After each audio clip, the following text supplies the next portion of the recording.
Thanks for collaborating. I got interested in dust mostly by working with this group, and it's been a really fruitful collaboration so far. I have got a nice seed grant with Kevin Perry and Ruben, my graduate student, who's looking at some of the health effects of screening of for dust, and then working with Derek Malia, and we got some very promising vibes from NSF on a large grant looking at trying to protect students from wildfire smoke and dust. So we're very excited about this collaboration. Okay, so I'm going to talk a little bit about dust and low-cost sensors. So we know that arid and semi-arid lands are increasing globally.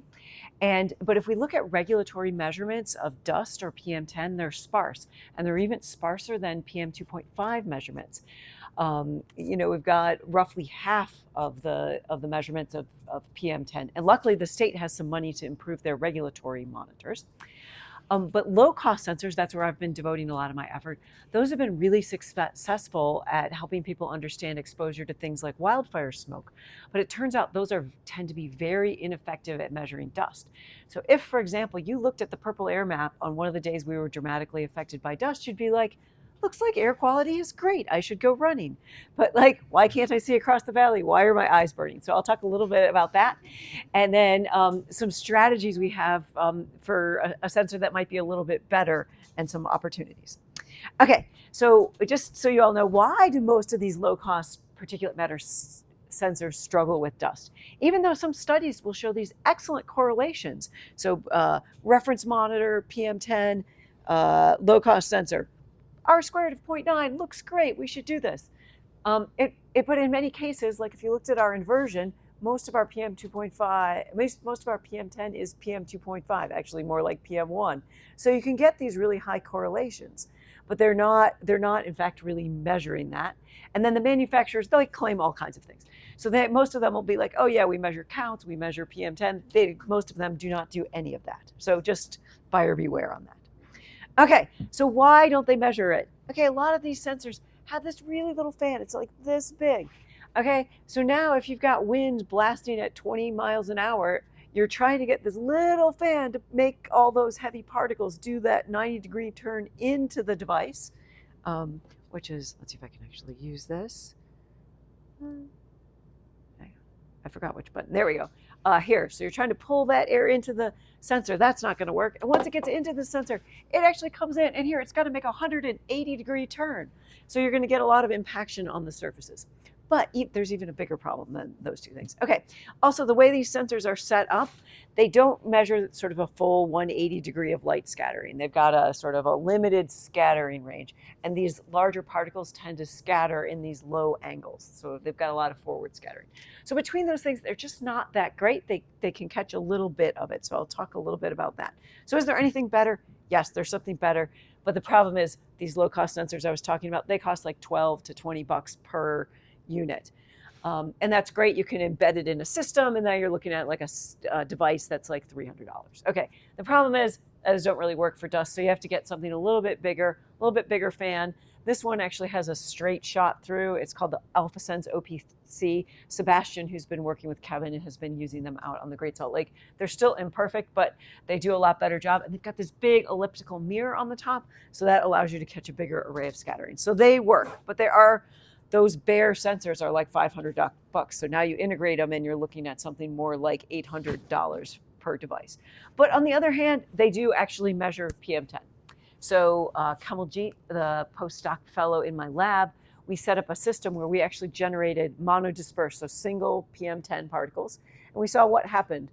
The PMS 5003, here you see the particle diameter, the sort of real sort of reference particle diameter. And with the aerosol particle sizer, we get it around 10. The purple air sensors are essentially reading null. And there's some new PMS sensors out there, the 6003, the 3003, they all work the same. And Sensirion has a sensor, they're all very similar. They're not very effective. But if we look at the OPC N3, we're a little bit biased on the size, but we are sensitive to dust or PM10. So that's good. So we found something that worked. So what happens in the field? Lots of things work in the lab, but don't work in the field. Okay, so in last April, March, April, we had 5 significant dust events with PM 2.5 levels that reached over 250 micrograms per cubic meter. That's or PM 10 levels. That's hourly average. So we looked at what happened for these low-cost sensors during these dust events. And so here are correlations between reference measurements of PM10 and both the PMS, which is the low-cost sensor, and the OPC. And we can see the OPC is generally picking up dust. We've got a reasonable R squared, a reasonable root mean squared error. But if we look at the PMS sensor, we are really underestimating dust. So look at the slope on that line. It is 0.045. So we are not picking up much dust. I think there's just a very little bit of that particle size distribution that's in the range the sensor can see, and we're getting a little bit of that, but not very, not that useful. Okay, but now there are all these low-cost sensors out there, like the Purple Air Network and even our network. Like, what can you do anything with this data? It would be really nice to make some use of it. So Kamaljeet and I came up with a strategy where if you've got some PM10 measurements, you can bin the particle sizes based on bins. So if you've got the ratio of PM 2.5 to PM 10 of less than of a ratio of less than 0.2, that means you're very dust dominated, and then it goes to like greater than 0.7. So there you're much more fine particle dominated. So we bin these and then developed a slope relationship for each of these size bins, and then we went back and corrected all of our measurements. So we used a residential site, which happened to be my backyard. And then that kind of corroborates what Derek was showing. I live closer to the university, and my levels of particulate matter were much lower than even at the Hawthorne station downtown. But so we could do corrected and uncorrected, and we do a much better job.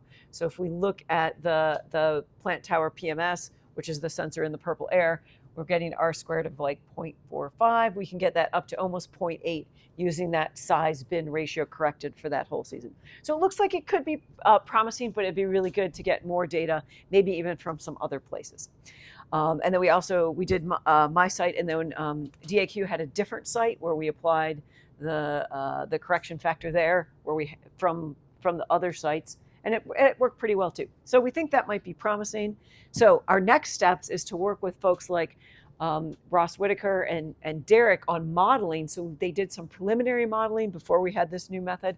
And we could, with the modeling with the low-cost sensors, identify some hot spots from gravel operations, and we think the dry lake bed. But we'd like to do a better job with that, and we're looking forward to working more with the team. And then with that, thank you.